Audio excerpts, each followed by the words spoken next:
what's up guys, it's Phantom today, and today it's time to finally cover some games.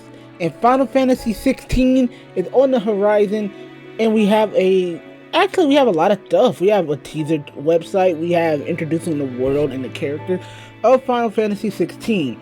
And I'm generally hyped for this game. Like, you don't understand the amount of hype I have for it.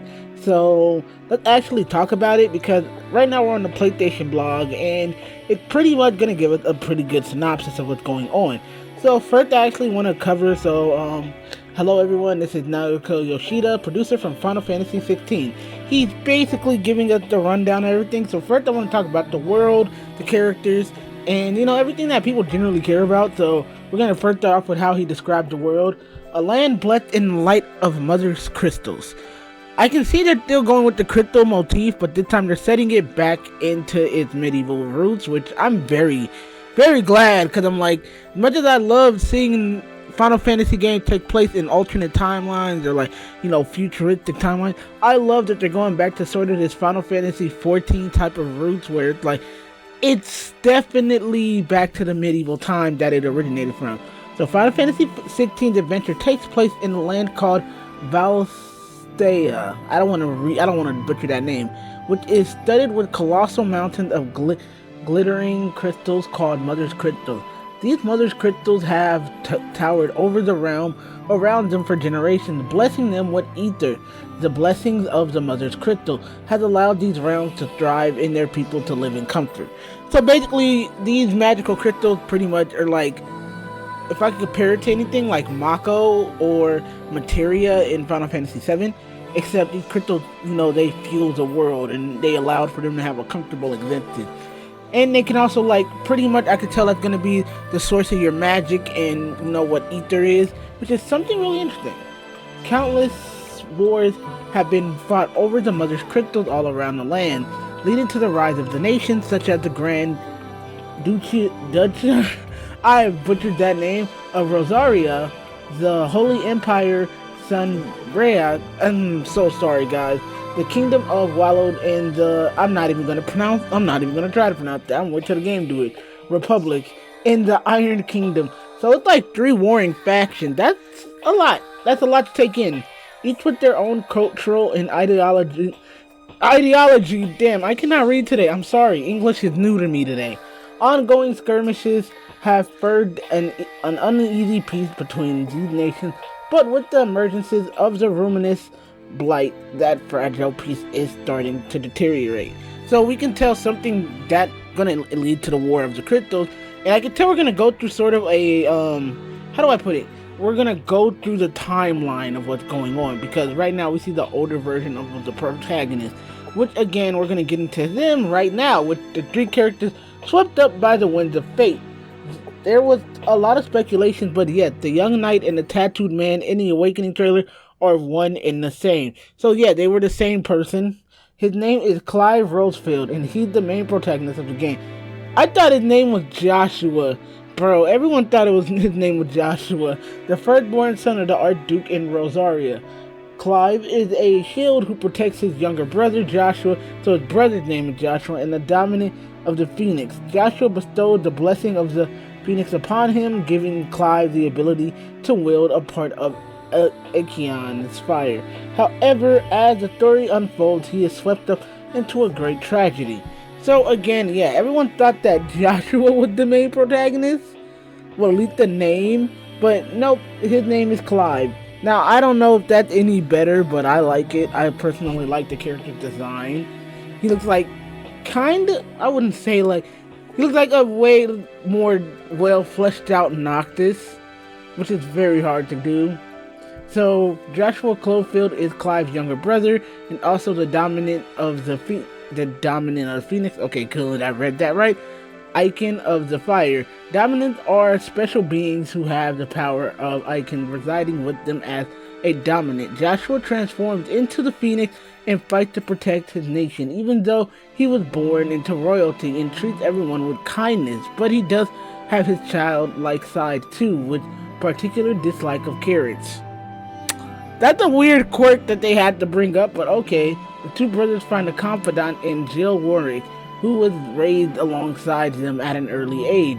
Jill was taken from her homeland in Northern Territory, a nation that swore loyalty to the Grand Duchy of Rosaria, to become a ward of, I'm not even going to try to read that again, securing peace between two realms. She spends her childhood years with Clive and Joshua as a member of the Rosefield household.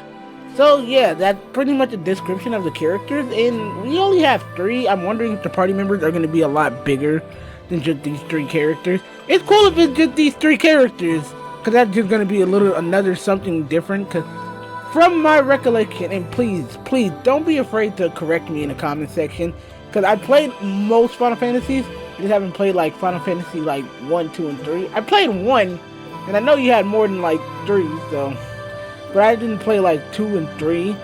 I played 4 and 5 when I was like young, but that doesn't matter. But please correct me in the comments if there was more protagonists, or more games where there was only like 3 or 4 protagonists.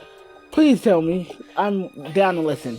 So, yeah. The icons in a dominant that threaten the world. Because as we saw in the trailer, not all of the dominants are good. And some of the Phoenix seems like it's causing a lot more trouble than it needs to. For those familiar with Final Fantasy series, you may know icons as summons. Why didn't they just call them that in the first place? And they're without a doubt the most destructive and lethal creatures in Valthea, wielding powers that can level nations.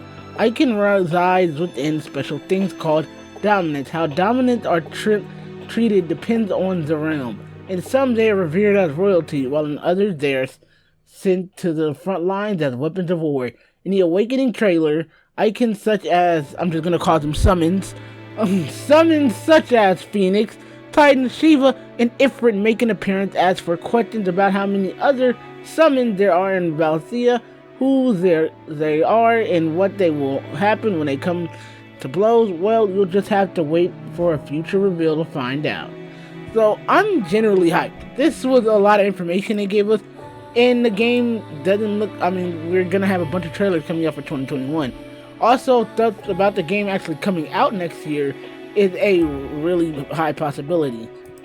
Due to the PS5, well, it's already going to be out by next year, and honestly, they said they're going to try to be working on this game as fast as possible, and I'm very excited to see where this goes. So now I just want to talk about the art, so I'll probably just show them now, because you guys are probably tired of looking at the same loop of a trailer. So, first of all, the protagonist. Both his younger design and his newer design looks awesome to me. I love characters like this, and generally, I'm hyped to see where they're going with him. I like that the summons have a greater importance. They definitely, this whole design, and I know I can't like show you, but the whole design of just the summons and them being engulfed in flames is awesome. Also, the world, I love the world design for this game, which is definitely, it's a mixture of this medieval world, but with, you know, technology imbued in it. It's so beautiful. Like, just look at the land of forgot what the place is called. I'm just gonna call it the Mother's Crystal. It's an enormous world, and I hope we get to explore that.